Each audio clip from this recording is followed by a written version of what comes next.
বাংলাদেশের কিছু বাউল নামে ফাউল আবুল সরকারের দলেরা তারাও কুরআনুল কারীমের আয়াত নিয়ে উপহাসের মধ্যে লিপ্ত হয়েছে। বলেন ঠিক না বেটে? আল্লাহ কোরআনে বলছেন, নবী আপনি বলে দেন, কুল আউযু বিরাব্বিন নাস মালিকিন নাস ইলাহিন নাস মিন শাররিল ওয়াসওয়াসিল খান্নাস আল্লাযী ইউওয়াসউসু ফি সুদুরিন নাস মিনাল জিন্নাতি ওয়ান নাস। আল্লাহ পাক এখানে নাস মানে ইনসান শব্দ ব্যবহার করেছেন। আর বাংলাদেশের বাউল নামের ফাউল তারা বলেছে কুল আউযু বিরাব্বিন নাসে মালিকিন নাসে ইলাহিন নাসে, আল্লাহও নাসে, আমাদেরকেও নাচার কথা বলেছেন, যারা শ্রোতা আছে তাদেরকেও নাচার কথা বলেছেন। নাউজুবিল্লাহ বলেছেন। আরেকটু জোরে বলেন না নাউজুবিল্লাহ। তারা কি কোরআনকে নিয়ে উপহাস করে নাই? আরেকটু জোরে বলেন, করেছে কি করে না? অথচ সূরাতুন নাস আল্লাহ পাক কোন কারণে অবতীর্ণ করেছেন আমাদের একটু জানা দরকার। মক্কার সেই কাফের যখন লুবাবা রাসূলুল্লাহর মাথার চুল নিয়ে আমার রাসূলের উপরে কালো জাদু করার জন্য 11টা গিরা দিলেন, চিরুনির মধ্যে 11টা গিরা দিয়ে আমার রাসূলের উপরে কুফরি করে জারওয়ান নামক একটি পরিত্যক্ত কূপের নিচে পাথর দিয়ে চাপা দিলেন। 6 মাস পর্যন্ত কুফরির প্রভাবে আমার রাসূল হাঁটতে চলতে পারেন না, বুকের উপরে প্রচণ্ড ব্যথা।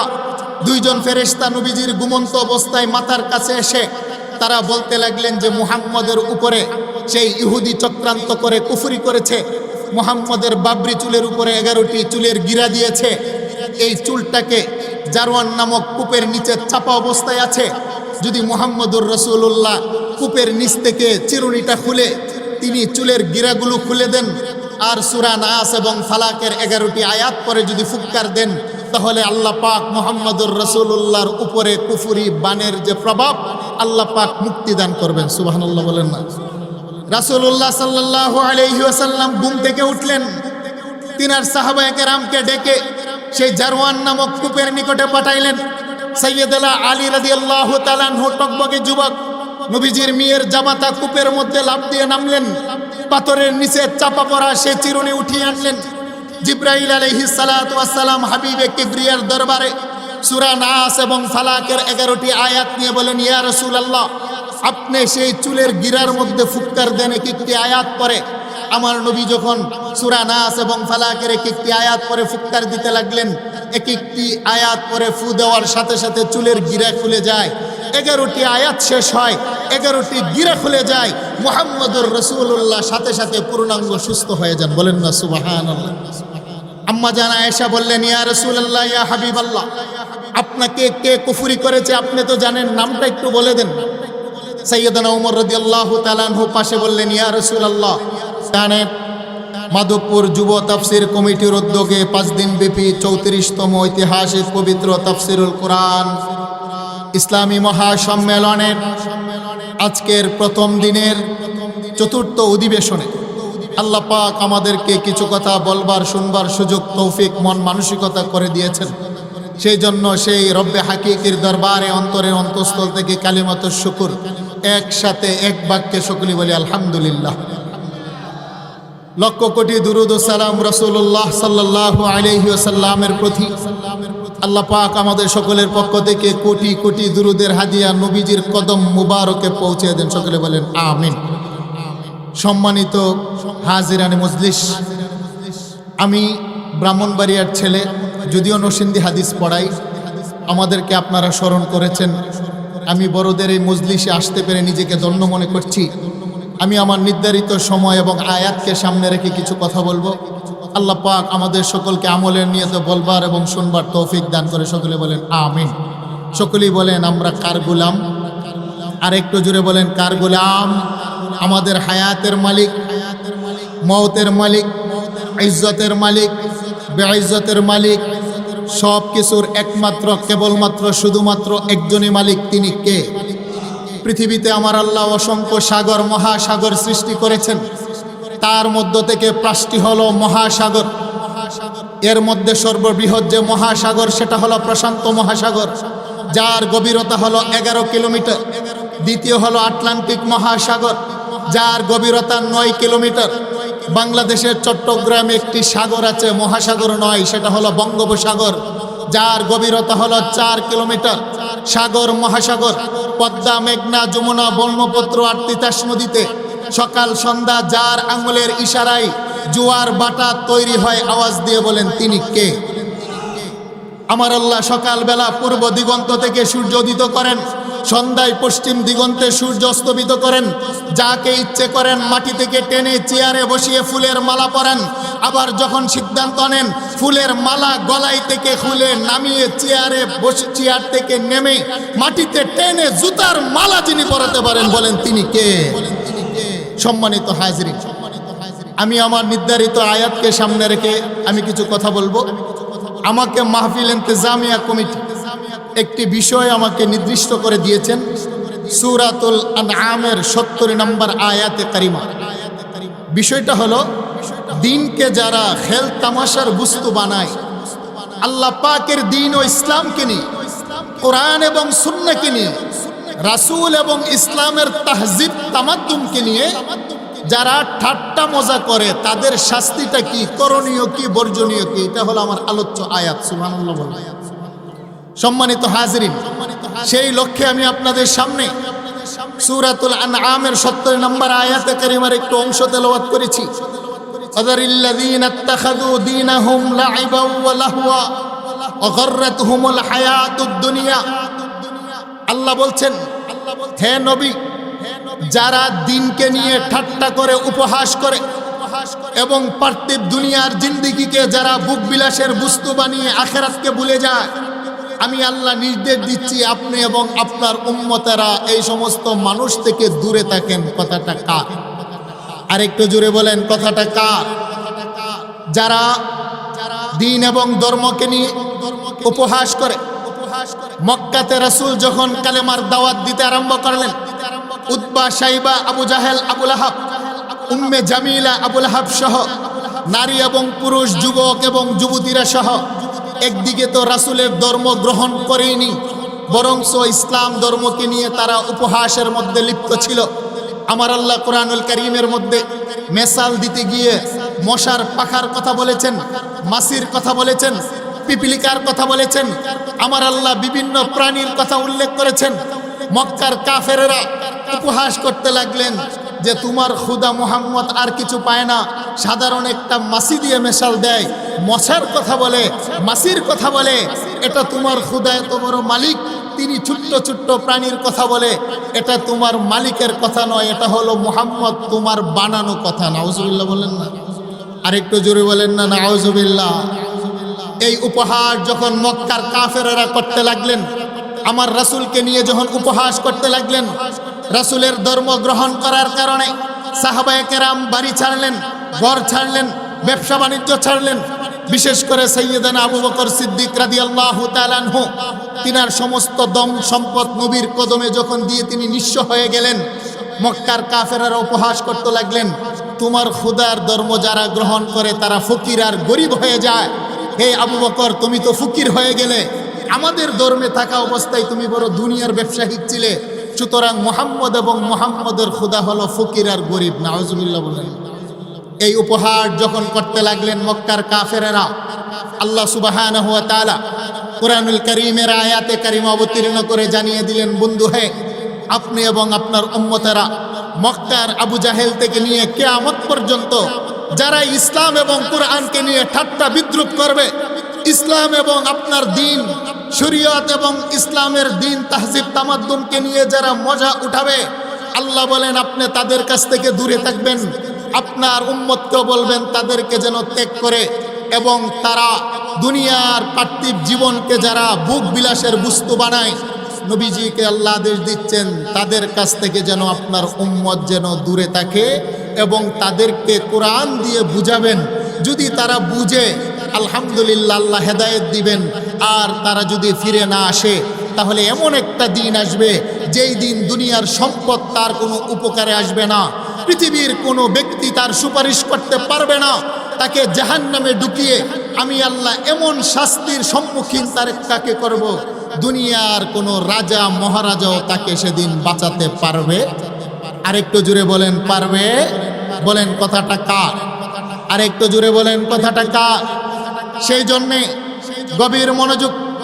আজ থেকে ১৫০০ বছর পূর্বে আমার রাসূলের সামনে দাঁড়িয়ে মক্কার আবু জাহেল, আবুল আহাব, উতবা, সাইবা যেমনিভাবে কটূক্তি করতেন, ঠাট্টা বিদ্রুপ করতেন, কোরআন নিয়ে উপহাস করতেন, ১৫০০ বছর পরে এসো এই আয়াতের সাথে আমরা দেখতে পাচ্ছি বাংলাদেশের কিছু বাউল নামে ফাউল আবুল সরকারের দলেরা তারাও কোরআনুল কারীমের আয়াত নিয়ে উপহাসের মধ্যে লিপ্ত হয়েছে। বলেন ঠিক না বেটে? আল্লাহ কোরআনে বলছেন, নবী আপনি বলে দেন, কুল আউযু বিরাব্বিন নাস, মালিকিন নাস, ইলাহিন নাস, মিন শাররিল ওয়াসওয়াসিল খান্নাস আল্লাযী ইউওয়াসওয়িসু ফি সুদুরিন নাস মিনাল জিন্নাতি ওয়ান নাস। আল্লাহ পাক এখানে নাস মানে ইনসান শব্দ ব্যবহার করেছেন। আর বাংলাদেশের বাউল নামের ফাউল তারা বলেছে কুল আউযু বিরাব্বিন নাসে, মালিকিন নাসে, ইলাহিন নাসে, আল্লাহও নাসে। আমাদেরকেও নাচার কথা বলেছেন, যারা শ্রোতা আছে তাদেরকেও নাচার কথা বলেছেন। নাউজুবিল্লাহ বলেছেন। আরেকটু জুড়ে বলেন না নাউজুবিল্লাহ। তারা কি কোরআনকে নিয়ে উপহাস করে নাই? আরেকটু জুড়ে বলেন করেছি কি করে না? অথচ সূরাতুন নাস আল্লাহ পাক কোন কারণে অবতীর্ণ করেছেন আমাদের একটু জানা দরকার। মক্কার সেই কাফের যখন লুবাবা রাসূলুল্লাহর মাথার চুল নিয়ে আমার রাসূলের উপরে কালো জাদু করার জন্য 11টা গিরা দিলেন, চিরুনির মধ্যে 11টা গিরা দিয়ে আমার রাসূলের উপরে কুফরি করে জারওয়ান নামক একটি পরিত্যক্ত কূপের নিচে পাথর দিয়ে চাপা দিলেন। 6 মাস পর্যন্ত কুফরির প্রভাবে আমার রাসূল হাঁটতে চলতে পারেন না, বুকের উপরে প্রচণ্ড ব্যথা। 2 জন ফেরেশতা নবীজির ঘুমন্ত অবস্থায় মাথার কাছে এসে তারা বলতে লাগলেন যে মুহাম্মদের উপরে সেই ইহুদি চক্রান্ত করে কুফরি করেছে, মুহাম্মদের বাবরি চুলের উপরে 11টি চুলের গিরা দিয়েছে, এই চুলটাকে জারওয়ান নামক কূপের নিচে চাপা অবস্থায় আছে। যদি মুহাম্মদুর রাসূলুল্লাহ কূপের নিচ থেকে চিরুনিটা খুলে তিনি চুলের গিরাগুলো খুলে দেন আর সূরা নাস এবং ফালাকের 11টি আয়াত পরে যদি ফুৎকার দেন, তাহলে আল্লাহ পাক মুহাম্মদুর রাসূলুল্লাহর উপরে কুফরি বানের যে প্রভাব আল্লাহ পাক মুক্তি দান করবেন। সুবহানাল্লাহ বলেন না? রাসূলুল্লাহ সাল্লাল্লাহু আলাইহি ওয়াসাল্লাম ঘুম থেকে উঠলেন, তিনার সাহাবায়ে কেরামকে ডেকে সেই জারওয়ান নামক কূপের নিকটে পাঠাইলেন। সাইয়্যিদুনা আলী রাদিয়াল্লাহু তাআলা আনহু টকবকে যুবক নবীজির মেয়ের জামাতা কূপের মধ্যে লাফ দিয়ে নামলেন, পাথরের নিচে চাপা পড়া সেই চিরুনি উঠিয়ে আনলেন।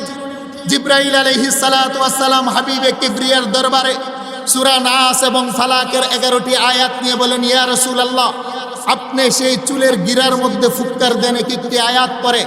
আমার নবী যখন সূরা নাস এবং ফালাকের একটি আয়াত পরে ফুৎকার দিতে লাগলেন, একটি আয়াত পরে ফু দেওয়ার সাথে সাথে চুলের গিরা খুলে যায়। 11টি আয়াত শেষ হয়, 11টি গিরা খুলে যায়। মুহাম্মদুর রাসূলুল্লাহ সাথে সাথে পূর্ণাঙ্গ সুস্থ হয়ে যান। বলেন না সুবহানাল্লাহ?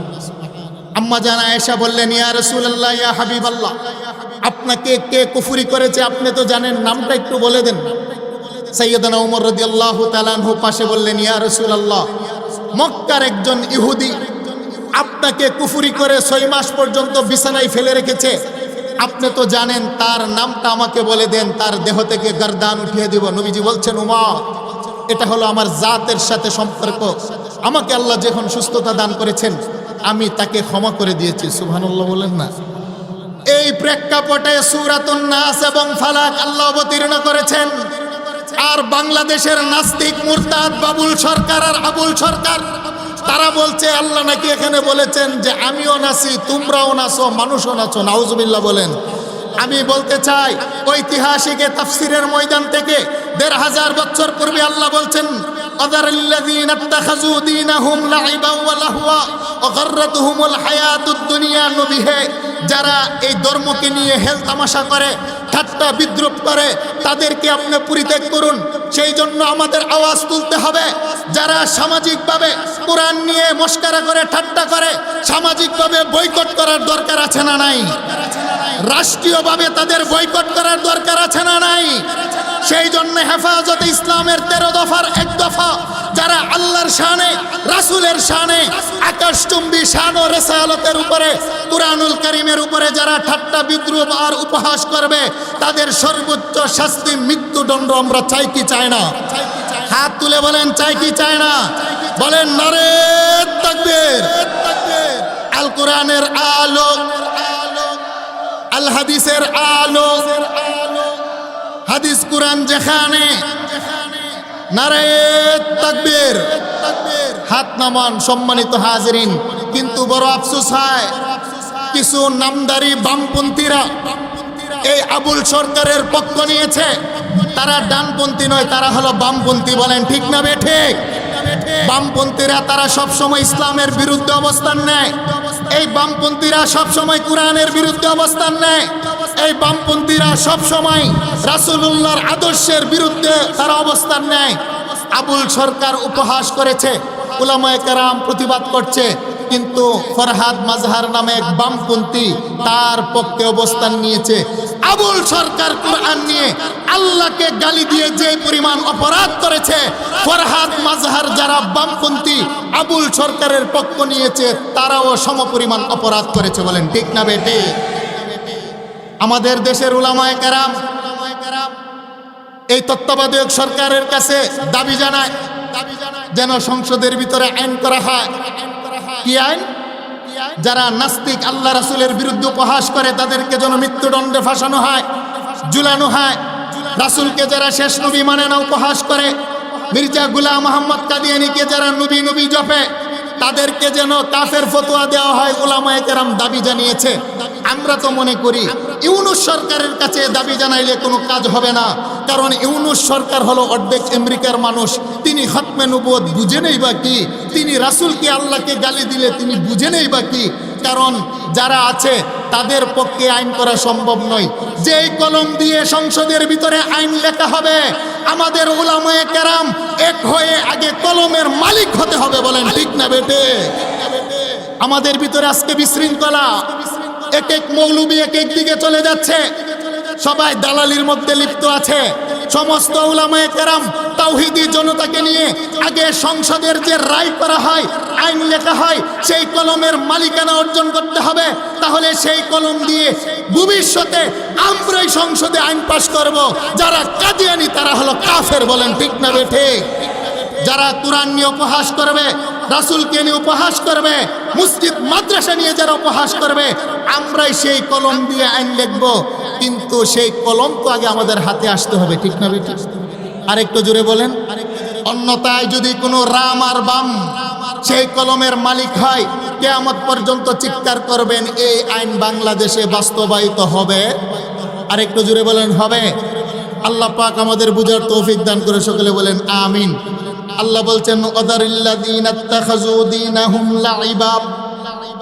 হে নবী, আপনি নিজেও পরিত্যাগ করুন, আপনার উম্মতকেও বলুন তারা যেন পরিত্যাগ করে, তাদেরকে বর্জন করে। যারা ইসলাম নিয়ে উপহাস করবে, আপনি নবীকে নিয়ে যারা উপহাস করবে, আমার রাসূলকে নিয়ে যারা উপহাস ঠাট্টা বিদ্রুপ করে, এর মধ্যে আরেকটা দল হলো কাদিয়ানী। বলেন ঠিক না বেঠিক? আরেকটু জুড়ে বলেন ঠিক না বেঠিক?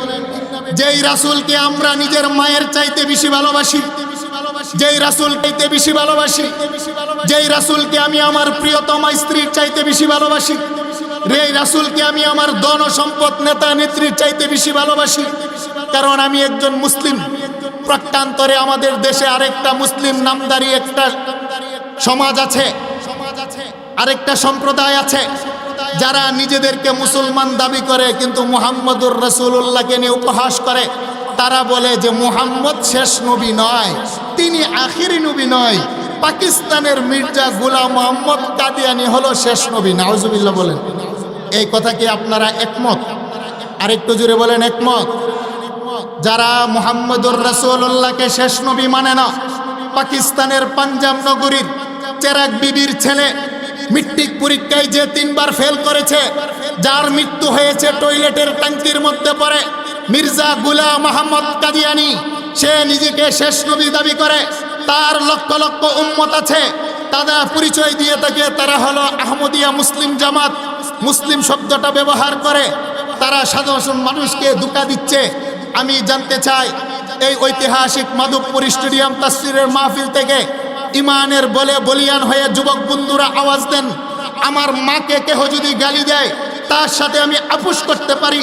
আমার বাবাকে কেহ যদি গালি দেয় তার সাথে মীমাংসায় যেতে পারি। আমার স্ত্রীকে কেহ যদি গালমন্দ করে তার সাথে আমি সমাধানে যেতে পারি। আমার দলের নেতা নেত্রীকে কেহ যদি কুৎসারোটনা করে আমি তাকেও ক্ষমা করতে পারি। কিন্তু মুহাম্মদুর রাসূলুল্লাহ সাল্লাল্লাহু আলাইহি ওয়াসাল্লাম, যিনি আমার ঈমান, যিনি আমার শাফাআতের কান্ডারি, যিনি হলেন আমার কালেমার দ্বিতীয় অংশ, যাকে ১৫০০ বছর পরে এসেও না দেখে যার সুন্নত মুখে দাঁড়িয়ে রেখেছি, ১৫০০ বছর পরে পৃথিবীতে এসেছি।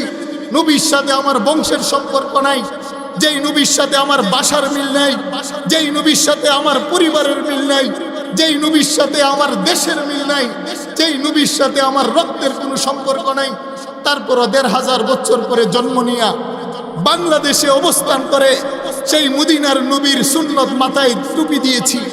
যেই রাসূলকে ভালোবেসে মুখে দাড়ি রেখেছি, যেই রাসূলকে ভালোবেসে দেহে জুব্বা দিয়েছি, যেই রাসূলকে ভালোবেসে আজকে তাফসীর মাহফিলে টাকা পয়সা শ্রম অর্থ দিয়ে আমরা একত্রিত হয়েছি, সেই রাসূলের আকাশচুম্বী শান আর রিসালাত চাদর ধরে যদি মির্জা গোলাম মোহাম্মদ কাদিয়ানীর উম্মতেরা টানাটানি করে, বলেন আমরা কি ছাড় দিয়ে কথা বলবো?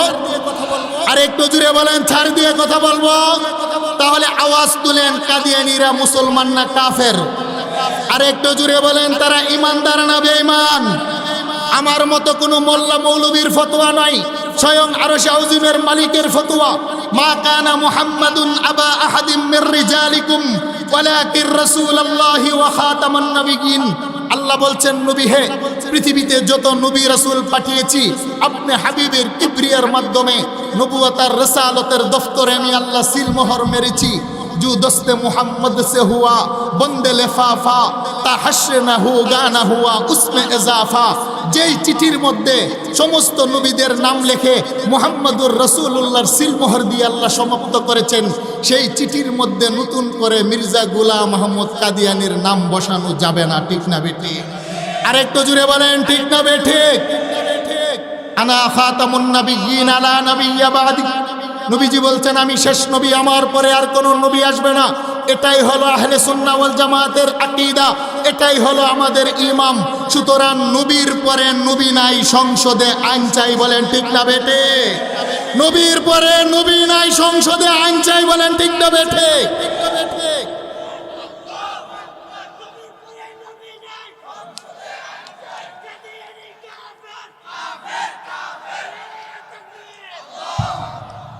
সম্মানিত হাজিরিন, আপনাদের কষ্ট হচ্ছে? আরেকটু জোরে বলেন কষ্ট হচ্ছে? সেই জন্য আমরা চাই, আমরা বিএনপি বুঝি না। বলেন ঠিক না বেঠি? আমরা জামাত ইসলাম বুঝি না, আমরা চরমোনাই বুঝি না, আমরা হেফাজত বুঝি না। যারাই আগামী সংসদে আসবে, নবীর পরে নবী নাই, সংসদে আইন চাই, কাদিয়ানীরা কাফের, এই আইন বাস্তবায়িত করতে হবে। বলেন ঠিক না বেঠে? আমরা এরকম দলই চাই। বলেন চাই কি চাই না? সম্মানিত হাজিরিন, আল্লাহ পাক আমাদেরকে এই সমস্ত ফিতনা থেকে দূরে থাকার তৌফিক দান করেন। কথাটা কার? আরেকটু জোরে বলেন কথাটা কার?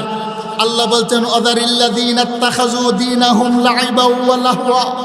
হে নবী, যারা দিনকে নিয়ে উপহাস করে, যারা আপনি রাসূলকে নিয়ে উপহাস করে, যারা কোরআনকে নিয়ে উপহাস করে, যারা পর্দা নিয়ে উপহাস করে, যারা ইসলামের তাহজিব তামাদ্দুব নিয়ে উপহাস করে, যারা আমি আল্লাহকে নিয়ে উপহাস করে, তাদেরকে আপনি বয়কট করুন।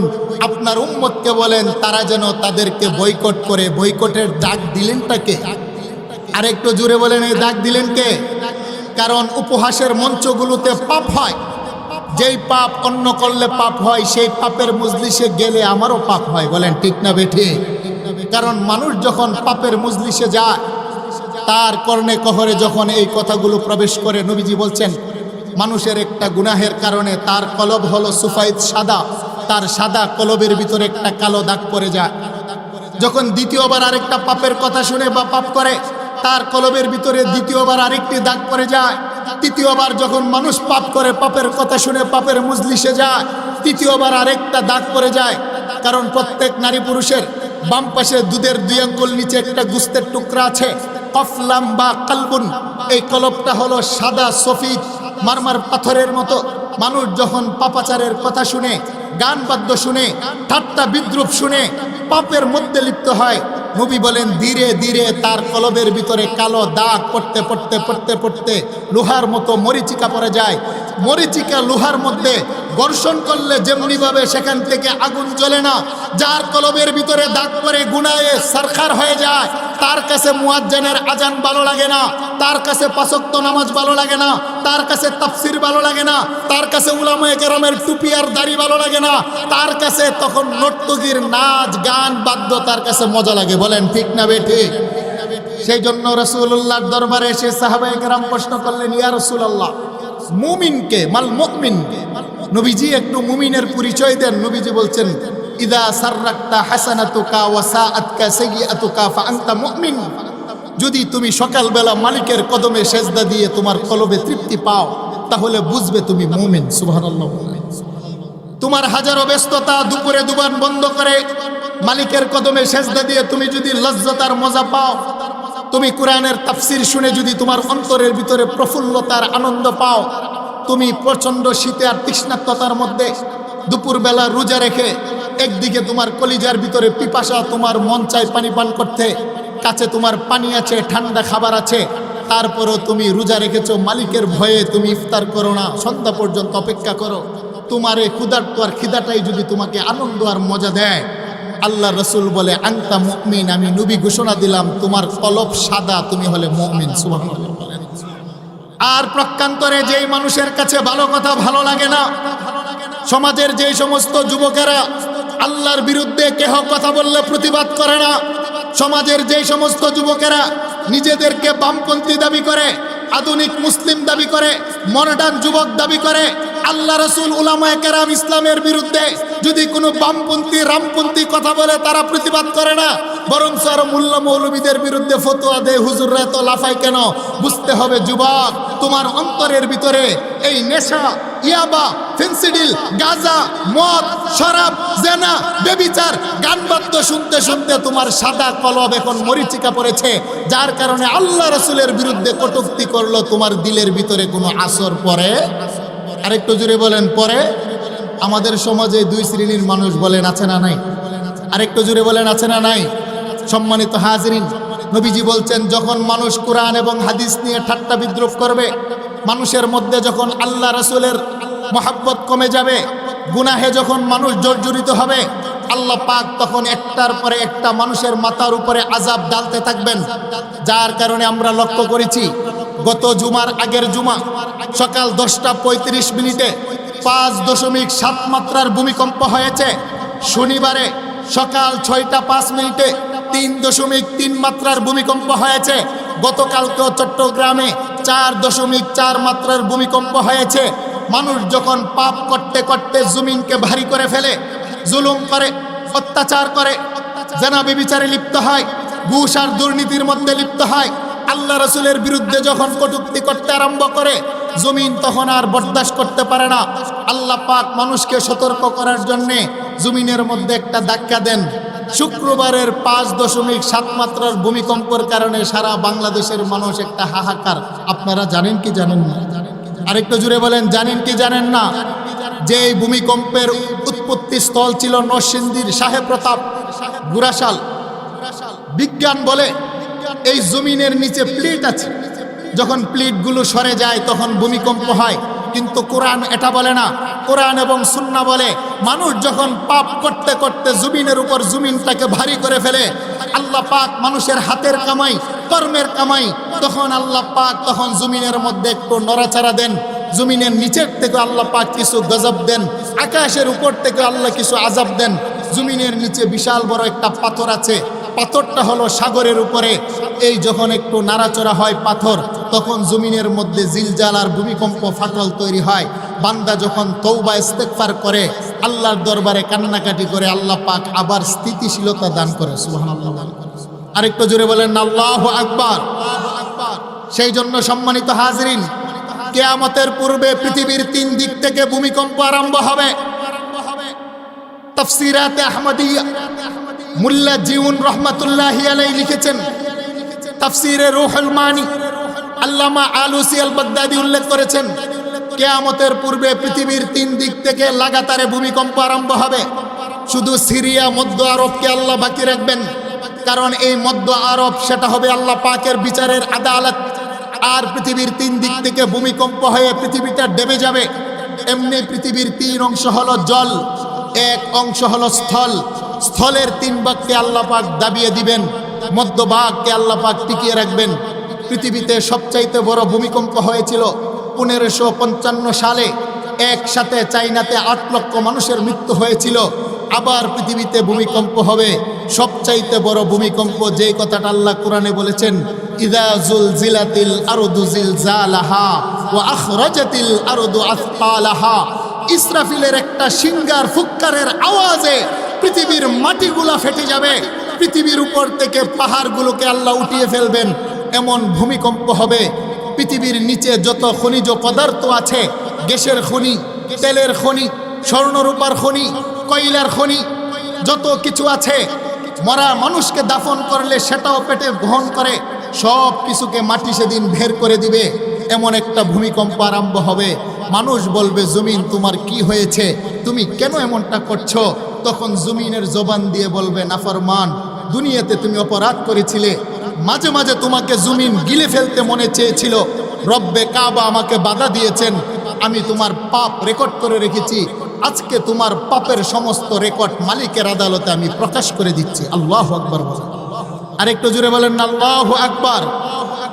সম্মানিত হাজিরিন, সেটা হলো কিয়ামত, বড় ভূমিকম্প। এর পূর্বে ছোট ছোট ভূমিকম্পগুলো যে বারবারে হচ্ছে, এটা হলো কিয়ামতের আলামত। আল্লাহ পাক আমাদেরকে গুনাহ থেকে বাঁচার তৌফিক দান করে, সকলে বলেন আমিন। তাহলে আল্লাহ কি বললেন? ওয়াদারিল্লাযীনা ইত্তাখাযু দীনাহুম লাইবা ওয়া লাহওয়া।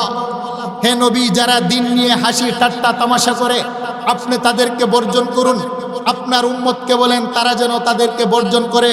পাশাপাশি অগররাতহুমুল হায়াতুদ দুনিয়া, এবং যারা দুনিয়ার বুক বিলাসের মধ্যে পড়ে, পার্থিব জীবনকে যারা প্রাধান্য দেয়, আখিরাতের জীবনকে যারা ভুলে যায়, আল্লাহ বলেন, শুনো, যদি তোমাকে হাজারো বুঝানোর পরে তুমি যদি ফিরে না আসো, এমন একটা দিন আসবে তুমি তোমার সাহায্যকারী কাউকে পাবে না। কথাটা কার? আরেকটু জোরে বলেন, কথাটা কার? সেই জন্য সম্মানিত হাজিরিন, নবীজি বলছেন, শোনো, মায়ের মহাব্বত অন্তরে থাকবে, নয়তো জীবন সংসার চলবে না। বাবার মহাব্বত অন্তরে থাকবে, নয়তো জীবন সংসার চলবে না। স্ত্রী সন্তানের মহাব্বত অন্তরে থাকবে, নয়তো জীবন সংসার চলবে না। সম্পদের মহাব্বত অন্তরে থাকবে, নয়তো জীবন সংসার চলবে না। কিন্তু স্ত্রী, মা, বাবা, জীবন সংসার সবকিছুর চাইতে মহাব্বত একজনের হবে। তিনি কে? আরেকটু জোরে বলেন, তিনি কে? দুনিয়ার মহাব্বতে পরে দুনিয়াকে প্রাধান্য দেওয়া যাবে না। সেই জন্য রাসূল বলেন, আল কাইয়িসু মান দানা নাফসাহু ওয়া আমিলা লিমা বাদাল মাউত।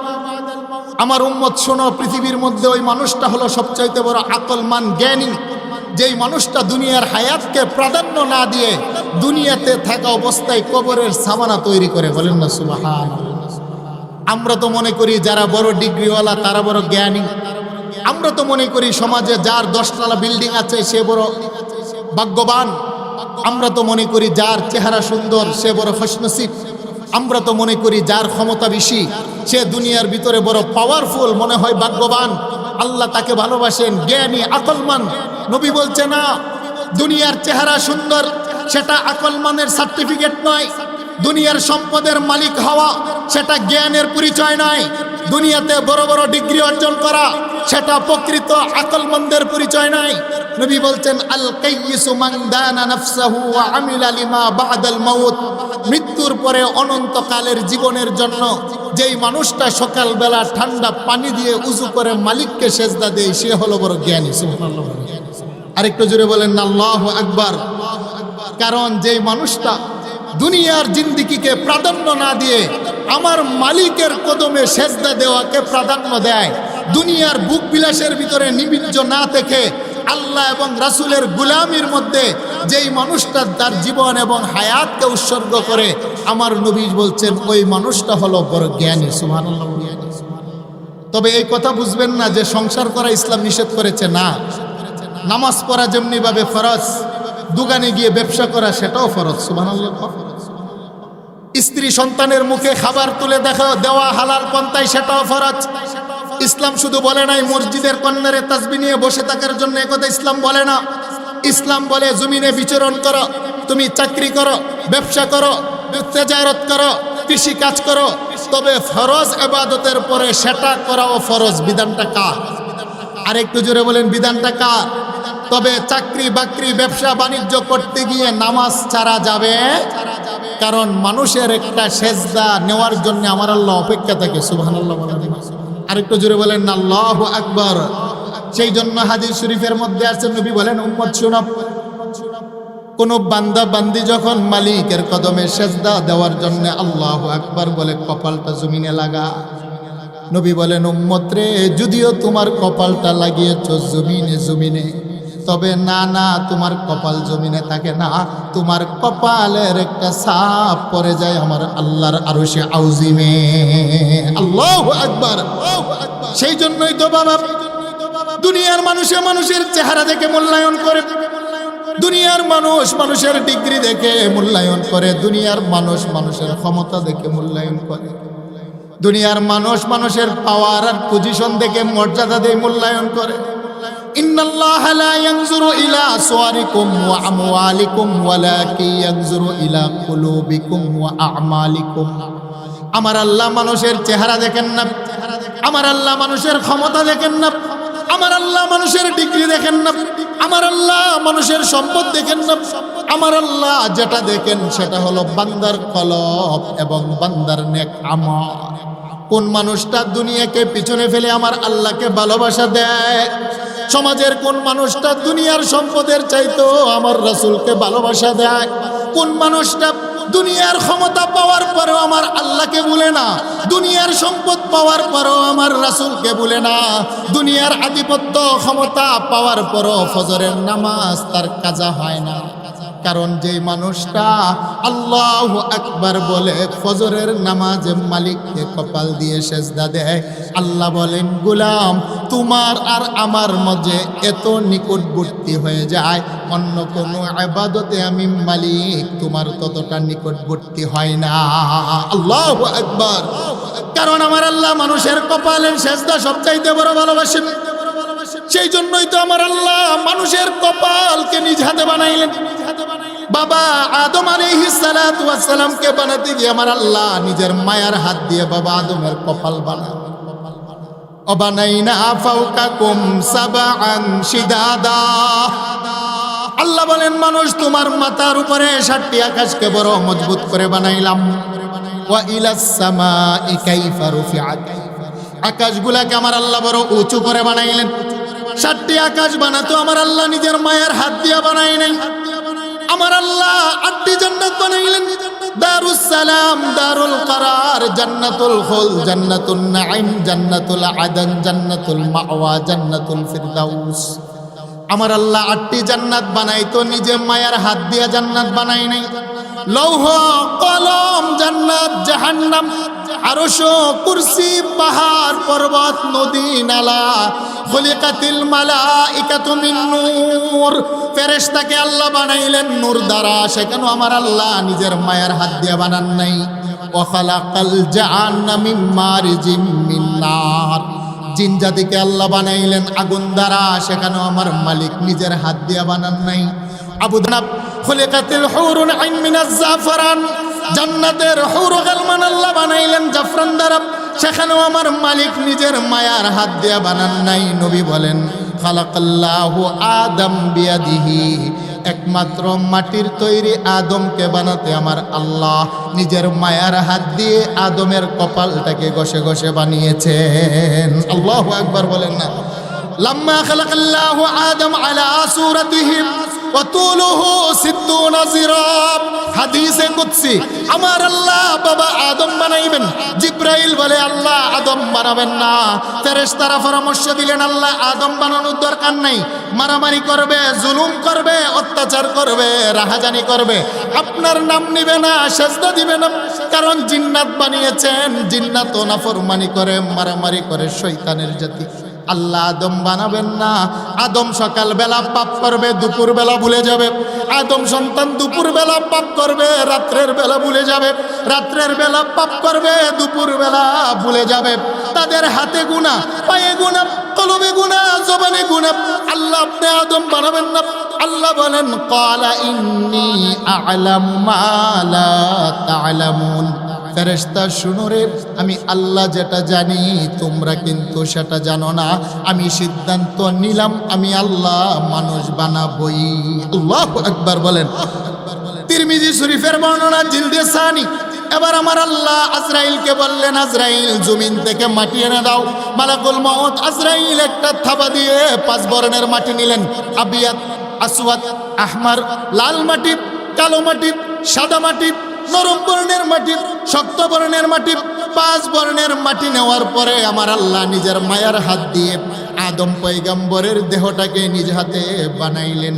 আমার আল্লাহ আদমের কপাল বানাইয়া আল্লাহ বলেন, জিব্রাইল যেই আদমের কপাল আমি আল্লাহ নিজে বানাইলাম, এই কপাল দিয়ে দৈনিক 5 বার আমার কদমে সেজদা নেব।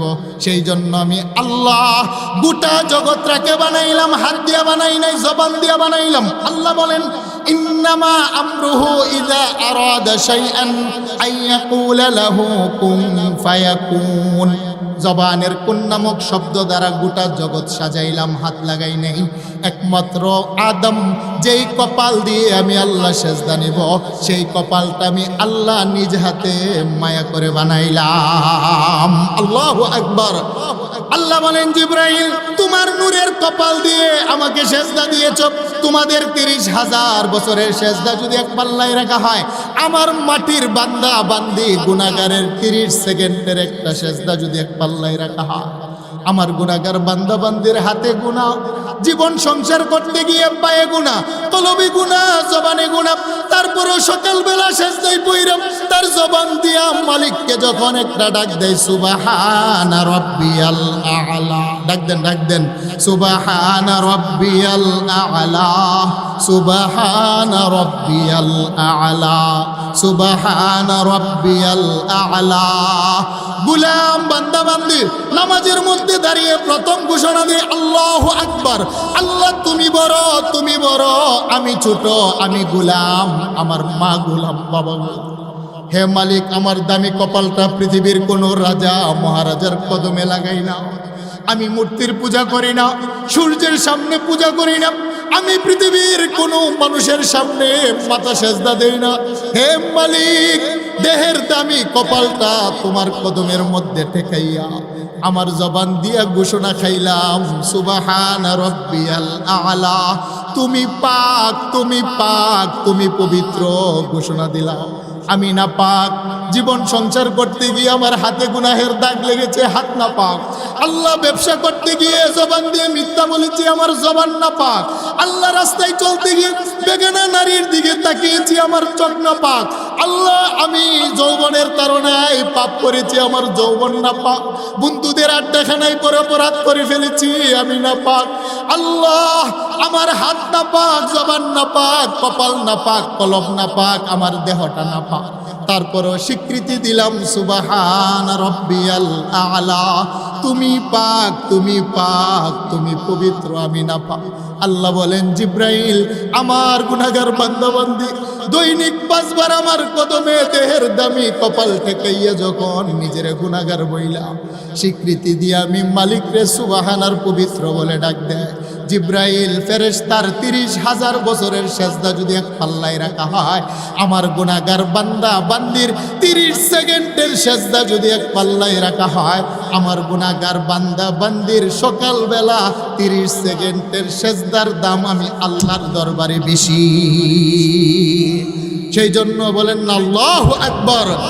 তাহলে বলেন, দুনিয়ার মহাব্বত, দুনিয়ার ভালোবাসা, সম্পদের মহাব্বতে পড়ে নামাজ ছাড়া যাবে? আর একটু জুড়ে বলেন, নামাজ ছাড়া যাবে? কারণ আমার আল্লাহ বান্দার সেজদা পাওয়ার জন্যই তো আমার আল্লাহ মানুষকে এত মহাব্বত করে সৃষ্টি করেছেন। আল্লাহ নিজেই বলেন, ওমা খালাকতুল জিন্না ওয়াল ইনসা ইল্লা লিয়াবুদুন। তোমাকে সৃষ্টি করার উদ্দেশ্য হলো একটা, দৈনিক 5 বার তোমার কদমে সেজদা নিতে চায়। সেই জন্য মানুষ, যদিও তোমার মুখের লালাতে দুর্গন্ধ, যদিও মানুষের ঘামে দুর্গন্ধ, যদিও মানুষের প্রস্রাব পায়খানা নাপাক দুর্গন্ধ, নিজের প্রস্রাব পায়খানা নিজেই কাছে রাখতে চায় না, ঘৃণা করে, অবজ্ঞা করে, দুর্গন্ধ হয়। আল্লাহ বলেন এত ত্রুটি দিয়ে মানুষ তোমাকে বানাইলাম, তারপরও যদি দুনিয়ার জিন্দিগিকে প্রাধান্য না দিয়ে আমি মালিকের কদমে সেজদা দিয়ে যদি তুমি দৈনিক 5 বার সুবহান বলে আমাকে ডাক দাও, গুনাহগার বান্দা শুনরে প্রেম আর ভালোবাসতে দুইটা সাইড লাগে। এক তরফ থেকে ভালোবাসার পূর্ণতা পায় না।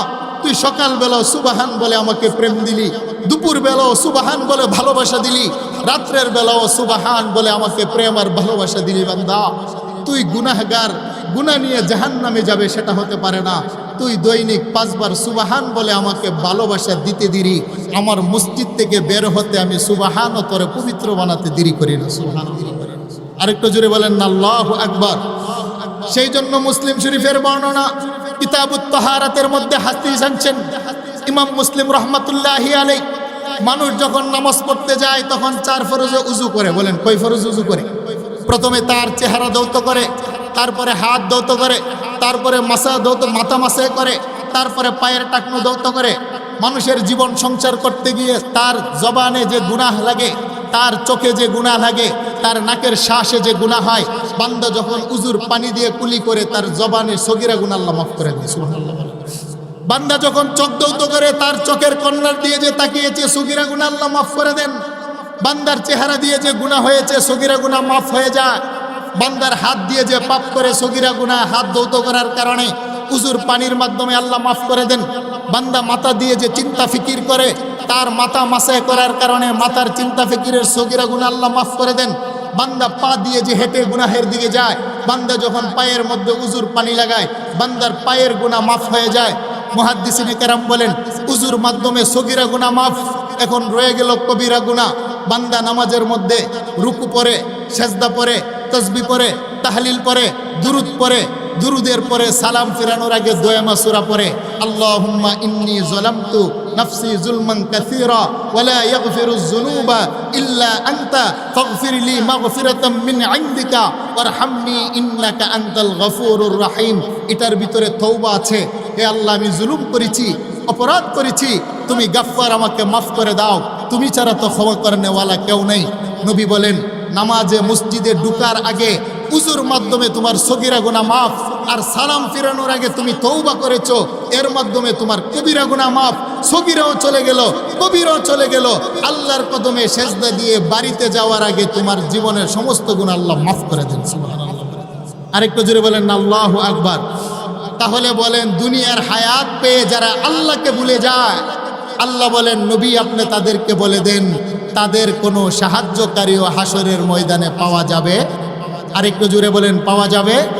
সেই জন্য 1 নম্বরের কথা, যারা দিন নিয়ে তামাশা করে তাদেরকে সামাজিকভাবে বয়কট করতে হবে। যারা আল্লাহ রাসূলকে নিয়ে ঠাট্টা এবং বিদ্রুপ করে রাষ্ট্রীয়ভাবে তাদেরকে বয়কট করতে হবে এবং তাদের মজলিস থেকে আমাদের দূরে থাকতে হবে। বিধানটা কার? আরেকটু জোরে বলেন। কোনো দোকানপাটে যদি দেখেন একতারা সেতারা হারমোনিয়াম আবুল সরকার আর বাউল সরকারের কটূক্তিমূলক কাজ হয়, ইসলাম বলে তোমার হাত দিয়ে সেটা বন্ধ করবে। বলেন ঠিক না বেঠিক? আর যদি হাত দিয়ে না পারো তোমার জবান দিয়ে সেটা বন্ধ করবে।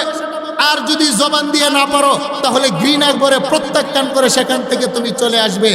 আর দ্বিতীয় নম্বর হলো যারা দুনিয়ার হায়াত পেয়ে আল্লাহ রসুলকে ভুলে যায়, নামাজ রোজা ইসলামের তাহাজ্জুদ তামাদ্দুমকে ভুলে যায়, আল্লাহ বলছেন বন্ধু তাদেরকে কোরআন দিয়ে দাওয়াত দেন।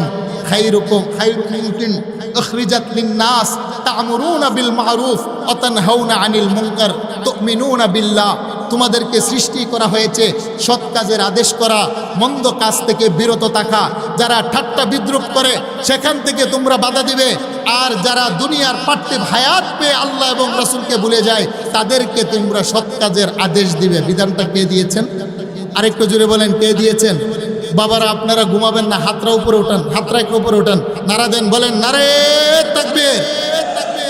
আল কোরআনের আলো, আল হাদিসের আলো, হাদিস কোরআন যেখানে, ঐতিহাসিক মাধবপুর 34তম তাফসীর মাহফিল। সকলে একটু জিকির করেন লা ইলাহা।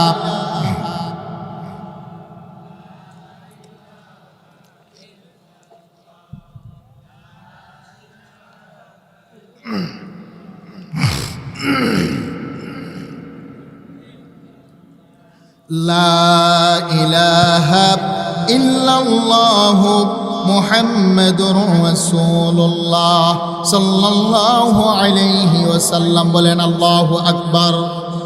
আল্লাহ বলছেন নবী যারা দিন নিয়ে ঠাট্টা বিদ্রুপ করে তাদের শাস্তি হলো দুইটা। বলেন তাদের শাস্তি কয়টা?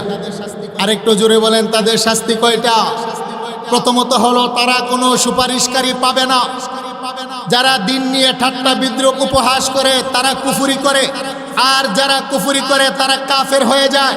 আর কাফেরদের জন্য কোনো সুপারিশকারী, আরেকটু জোরে বলেন সুপারিশকারী।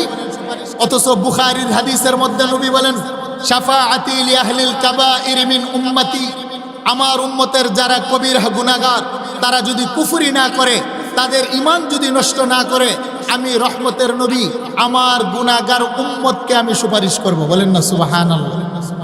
আপনি যদি কোনো কবিরা গুনাহ নিয়ে ইন্তেকাল করেন, আপনার হাতে পায়ে জীবন সংসার করতে গিয়ে যদি কোনো গুনাহের দাগ লেগে যায়, যদি এটা কুফরি না হয়, নবীজি বলছেন উম্মত তিন জায়গায় তোমাদেরকে সুপারিশ করার জন্য আমি রহমতের নবী দৌড়াতে থাকবো। সুবহানাল্লাহ বলেন না।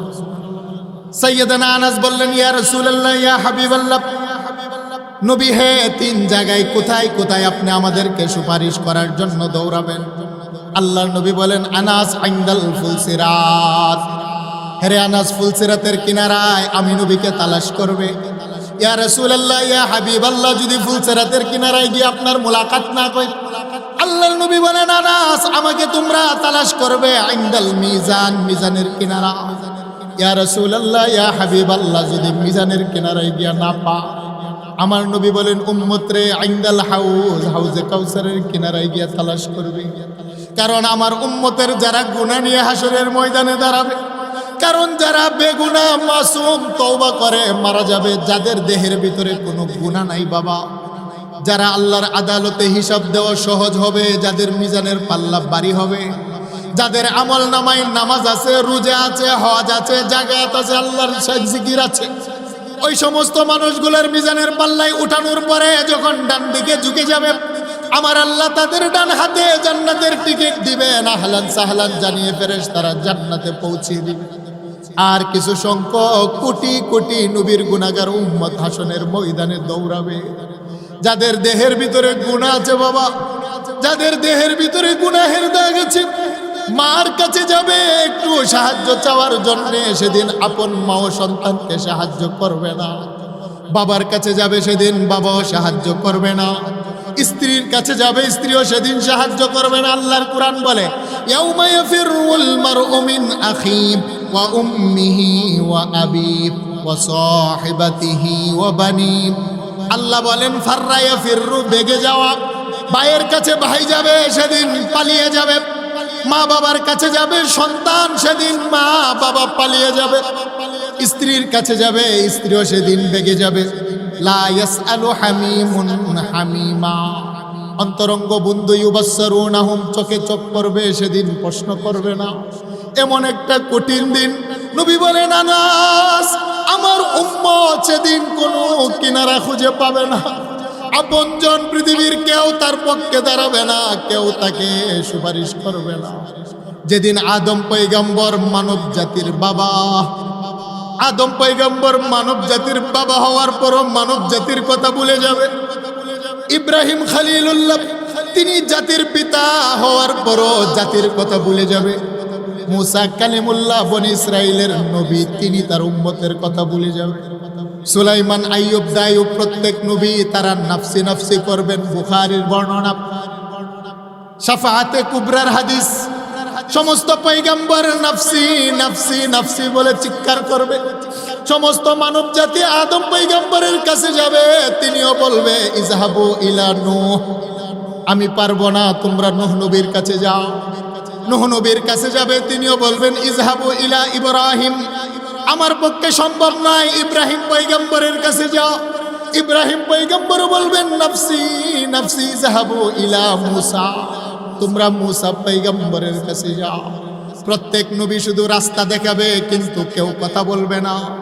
একজন যিনি কথা বলবেন, উম্মত দৌড়িয়ে তার কাছে গিয়ে বলবেন ইয়া রাসূলুল্লাহ আনতা রাসূলুল্লাহি ওয়া খাতামান নবী। নবী গো, আদম নবীও কথা বলে নাই, মুসা নবীও কথা বলে নাই, ঈসা নবীও কথা বলে নাই, কোন নবী রাসূল কথা বলে নাই। আপনার দরবারে আসলাম নবী, ইশফা ইলা রাব্বিক, আপনি একটু রবের দরবারে সুপারিশ করেন না। যেদিন সমস্ত নবীগণ নাফসি নাফসি করবে, মা বাবা যেদিন আপন আপন বিষয় নিয়ে টেনশন আর পেরেশানির মধ্যে থাকবে, বুখারীর বর্ণনা, আল্লাহর নবী বলেন আমি আল্লাহর কদমে সেজদায় পইরা এমন সুপারিশ করব রে উম্মত, আমার আল্লাহ খুশি হয়ে বলবেন বন্ধু আজকে আপনার কান্নার দিন নয়। তায়েফের ময়দানে কেঁদেছেন, রক্ত ঝরিয়েছেন, বাবার বাড়ি মক্কা ছেড়ে মদিনাতে যাওয়ার সময় কেঁদেছেন, আপনি মক্কার উলিতে গুলিতে হেঁটেছেন আর কেঁদেছেন বন্ধু। ইশফা লানা ইলা রাব্বিক ইরফা রাসাক সাল তুতা ওয়াশফা তুশাফা বন্ধু, আপনি মাথা উঠান, অনুমতি দিলাম, আপনি কি বলবেন বলেন সুবহানাল্লাহ। ইয়া রাসূলুল্লাহ, ইয়া হাবিবাল্লাহ, আপনার মাথা উঠান, অনুমতি দিলাম, আপনি কি করবেন, কি বলবেন, আপনার সুপারিশ গ্রহণ করা হবে। আমার নবী হাসরের ময়দানে বিচার কার্য আরম্ভ করার জন্য আল্লাহর দরবারে সুপারিশ করবেন। আল্লাহ বলেন বন্ধু আপনার সুপারিশ মঞ্জুর করলাম, আপনার সুপারিশ মঞ্জুর করে আমি আল্লাহ বিচার কার্য আরম্ভ করে দিলাম। আল্লাহু আকবার। আমার নবী বলেন আনাস, আমার গুনাহগার উম্মত হাতে পায়ে গুনার দাগ লাগার কারণে হাসরের ময়দানে দৌড়াবে, কোনো কুল কিনারা পাবে না। তুমি মিজানের কিনারায় গিয়ে যদি না পাও, হাউজে কাউসারের কিনারায় যাবে, আমি রহমতের নবীর তালাশ পেয়ে যাবে। কারণ আমার গুনাহগার উম্মত যারা কুফরি করবে না, শিরিক করবে না, ইমানকে নষ্ট করবে না, মৃত্যুর সময় যদি কিছু গুনাহের দাগ তার আমল নামার মধ্যে থেকেও যায়, আমি রহমতের নবী মিজানের পাল্লায় দাঁড়িয়ে থাকবো তার আমলগুলোর সুপারিশ করার জন্য। সুবহানাল্লাহ বলেন। আমি হাউজে কাউসারের কিনারায় দাঁড়িয়ে থাকবো, কারণ আমার উম্মত পিপাসায় লাগতে লাগতে তার কলিজা ফেটে যাবে। আমার আল্লাহ যদিও হাউজে কাউসার তৈরি করেছেন, তবে হাউজে কাউসারের মালিকানা আমার আল্লাহ আমার হাতে দিয়েছেন। যে হাউজে কাউসারের মালিকানা আদম পয়গম্বরকে দেওয়া হয় নাই, যে হাউজে কাউসারের মালিকানা পৃথিবীর কোন নবী রাসূলের হাতে আল্লাহ বুঝাইয়া দেয় না। আমার নবী বলেন উম্মত রে, কেমন হাউজে কাউসার জানোনি? মা ওহু আসাদ্দু বায়াদাম মিনাল লাবান, যে পানিটা হলো দুধের চাইতেও সাদা। ও আহলা মিনাল আসল, হাউজে কাউসারের পানির মিষ্টতা হলো মধুর চাইতেও বেশি। ও রিহুহু আতিয়াবু মিনাল মিস্ক, তার গ্রান হলো মেশক আম্বরের চাইতেও বেশি হয়। ও আকওয়াবুহু কাআদাদু নুজুমিস সামা, আকাশের তারকা যেমনি ভাবে গণনা করে শেষ করা যায় না, তার চতুর্দিকে মিনাজ যাহাবি ওয়াল ফিদ্দা, স্বর্ণ রূপার গ্লাস থাকবে, সেগুলোও গণনা করে শেষ করা যাবে না। মান শারিবা মিনহু শারবাব লাম ইয়াজমা বাদাহা আবাদা, আমার যে উম্মতের নারী পুরুষ আমি রহমতের নবীর হাতে এক ডুব পানি পান করবে, আর কোনোদিন তার পিপাসা লাগবে না।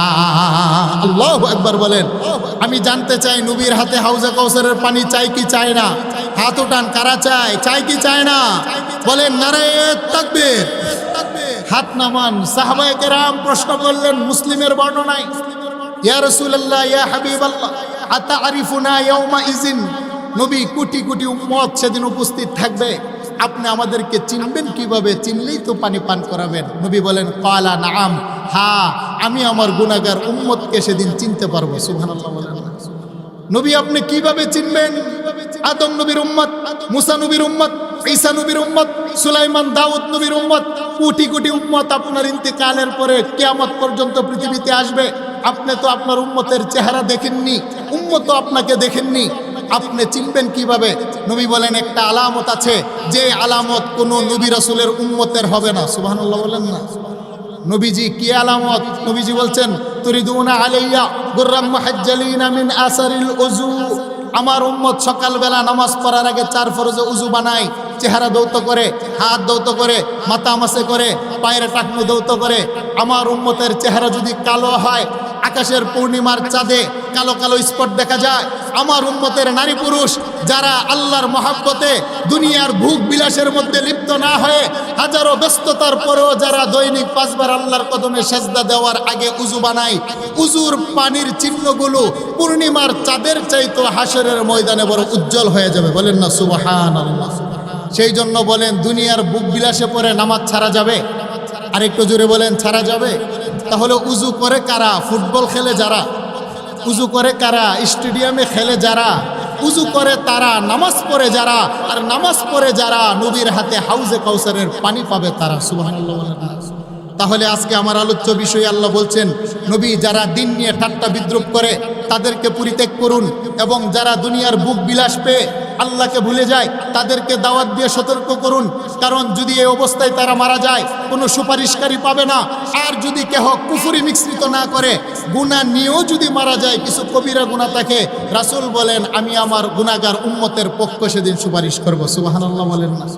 তাই বলেন কুফরি করা যাবে? আরেকটু জোরে বলেন করা যাবে? যারা করবে আল্লাহ দুটা শাস্তি দিবেন। একটা হলো গরম পানি খাওয়াবেন, ফেরেশতারা জাহান্নামের লোহার পাত্র দিয়ে সামনে আনবে, ঠুট গলে পড়ে যাবে, তারপরও পিপাসায় পান করবে। নবী বলছেন তার নারী বুড়ি গলে পায়খানার রাস্তা দিয়ে বের হয়ে যাবে, এবং এমন এক আযাবের মধ্যে আল্লাহ লিপ্ত করবেন। ৭০ গজ চামড়া দিবেন, নতুন করে চামড়া গজানো হবে, চামড়ার রন্ধ্রে রন্ধ্রে আগুন লেগে তার কলিজা পর্যন্ত সারখার হবে। আল্লাহর কাছে বলবেন আল্লাহ মরণ দেন। আল্লাহ বলেন সুম্মা লা ইয়ামুতু ফিহা ওয়ালা ইয়াহইয়া।